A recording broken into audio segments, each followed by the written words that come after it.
Hi, my name is Melissa Jackowski, and this is my special occasion speech for public speaking class. Today I'd like to talk to you about the Penn State Nittany Lions. They represent Pennsylvania State University in the National Collegiate Athletic Association Division I Football Bowl Subdivision. And I know some of you are thinking, why on earth would she talk about Penn State? I'm sure we've all heard the news headlines. But today what I'd like to do is sort of celebrate and commemorate the team that is Penn State. They're one of the most tradition-rich college football programs in the United States and a member of the Big Ten Conference since 1993. They play in Beaver Stadium, University Park, Pennsylvania. They boast success with honor, both on the field and in the classroom. They also have an 89% graduation rate. They're very traditional, and one of my favorite traditions is, much like Notre Dame and Alabama, they have very simple uniforms. No logos on the helmets, no commercialization.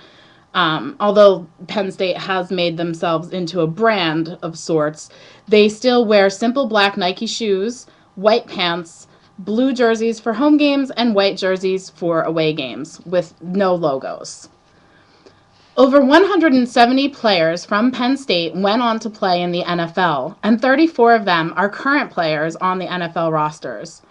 One big notable includes Dennis Onkotz, a Pro Football Hall of Fame inductee and a two-time All-American in 1968 and 1969.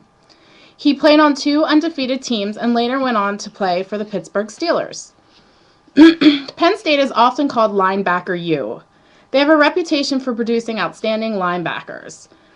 Tom Bahali was a 20th overall pick in the 2006 NFL Draft, and Sean Lee, a 2009 Penn State graduate, is the starting linebacker for the Dallas Cowboys.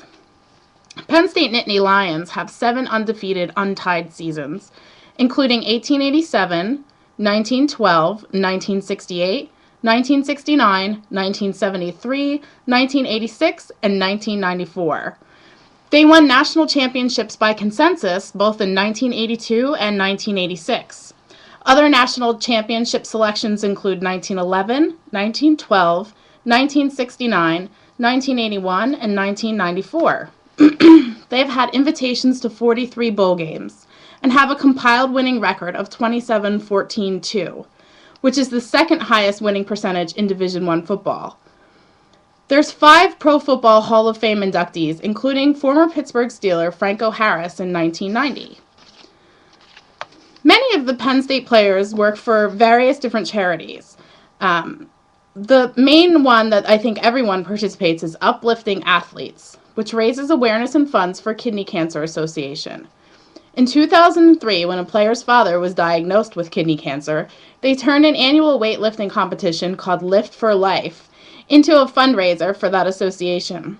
They've raised over $225,000 since its inception. There are 4 very notable senior players playing this year that I think really deserve to be commemorated. First, Derek Moy from Rochester, Pennsylvania. According to Penn State Athletic Stats website, he's one of the most elite wideouts in Penn State's glorious gridiron history. He's had touchdowns in 7 of the last 8 games and comes off an excellent junior year. He brings outstanding size, skill, and speed to the offense and is tied for 9th in receptions last year. Also playing his senior year this year is Deontay Pennell from Southfield, Michigan. He has extensive experience at guard and tackle positions, but is playing a significant role on the offensive line during his senior year. He has a positive attitude both in the practice field and in the weight room, and has been described as very ethical. Johnny Troutman from Browns Mills, New Jersey, is also playing his last year with the Penn State Nittany Lions. He's a considerable offensive progress in the last 2 years. He's a probable All-Big Ten candidate and instrumental on an offensive line that had only allowed 12 sacks all season. Andrew Skirba from Wilmington, Delaware, missed the entire 2010 season due to a back injury. Although he did not play, he still earned the 2010 Frank Patrick Total Commitment Award. He's been described as sturdy and steady with excellent skills and physical attributes. He is also one of the squad's most active players in community service. Now, with all the recent headlines with Penn State, I did a little research on what some of the students at Penn State must be thinking about their football team. And I came across this, which I'd like to read with you, authored by Kathy Eby Tomasino. On Saturday, I will be rooting for Penn State. Bad things have happened, and hopefully once all of the facts are clear, those who are responsible are given whatever punishment they deserve. But we are still a great university with a great tradition. Most importantly, these kids who will run out of the tunnel have nothing to do with this awful situation. Be upset with Jerry Sandusky. Be upset with Tim Curley. If you must, be upset with Graham Spiner or Mike McQueary or even Joe Paterno. But don't turn your back on these 18 to 23-year-old men who just want to go out and win a game for Penn State. I think it's important that we remember that the players involved with this mess, the players are not involved with this mess. We have to celebrate them and the time-honored traditions that Penn State has given us all as Penn State residents for the last 96 plus years.